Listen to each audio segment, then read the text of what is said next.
Hi everybody, and I'm back, and I wanted to do a little video of what I've been making since the 100-day project and what I've been exploring. I realised that it was a lot of there was a lot of crafting going on, and I really thoroughly enjoyed that.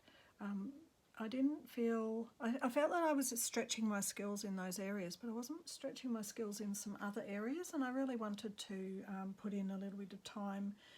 I was thinking about faces and how you draw faces. Now, I've never been a classically trained illustrator or someone who's amazing at life drawing. I'll give it a go, of course, and one can only improve.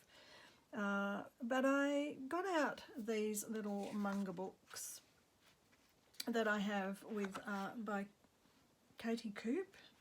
They're just for kids, really, but you know, sometimes I think my drawing ability is a bit childlike. Anyway, I decided I'd have a muck around, so I did quite a few drawings. So yes, I've got both of these books. I think actually I bought them for my daughter ages ago, and she didn't end up taking them when she moved out of home.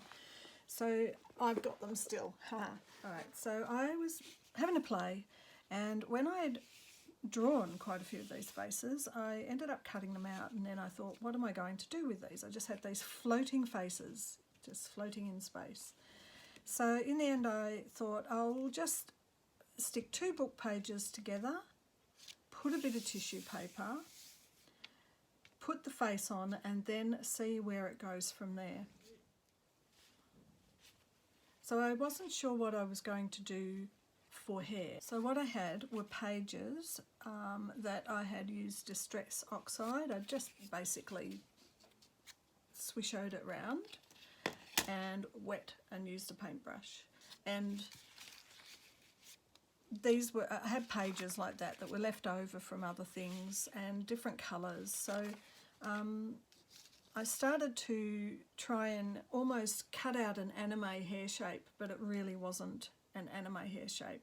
I'd put it and stick it down, and then I'd look at what it looked like. Was it hair? Is it a hat? So this one kind of looked to me a bit like a Joker hat, not too serious, starry-eyed, flippity-jibbity, and then I added this.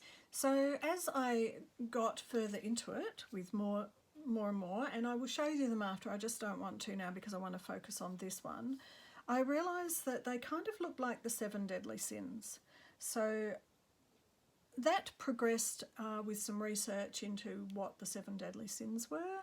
It then progressed into the Buddhist what are they called? The 5 hindrances.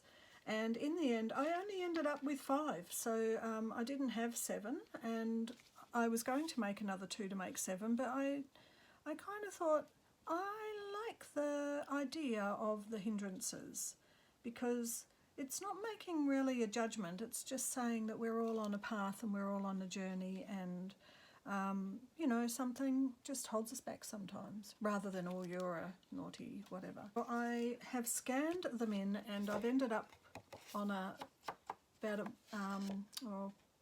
210 maybe GSM card, ready to be played with. I wanted to make a little booklet. So I've got 3 bits of beautiful Khadi paper. Let me show you. It's just, this is A4, so they're handmade cotton rag, gorgeous, and I've just folded them in half. So I've made a little front cover already. Following this style, I've used tissue paper and I've printed out the words, and I've made a little it's just a stamped. I've stamped it with my own stamps, and I've put life because life is one of those things we're all thinking about at the moment with all the COVID and everything.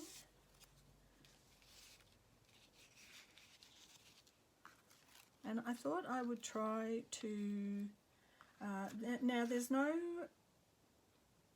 technical colour attached to any of these,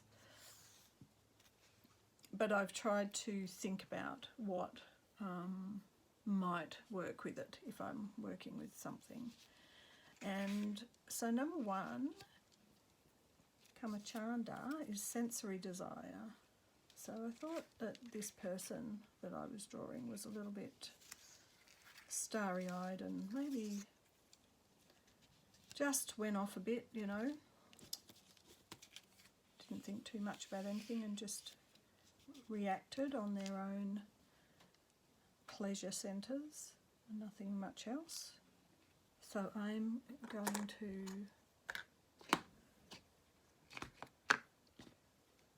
distress the edges.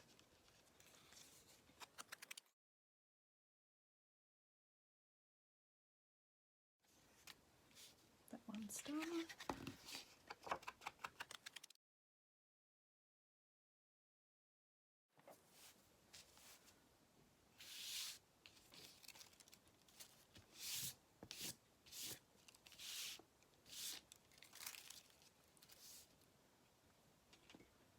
Now this is MODPODGE, so I'm putting MODPODGE under this.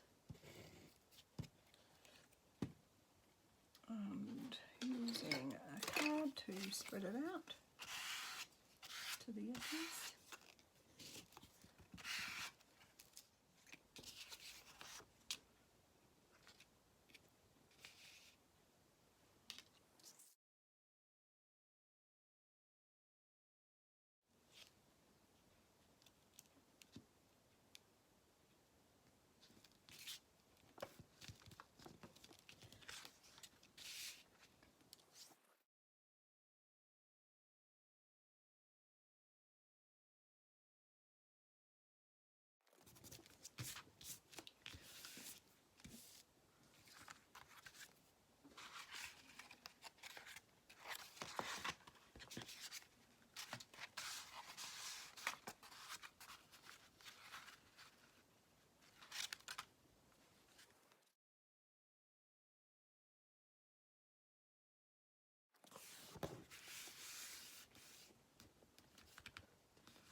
There we go. I think I need a little picture for here. I'll find one. And this is the start of our little book.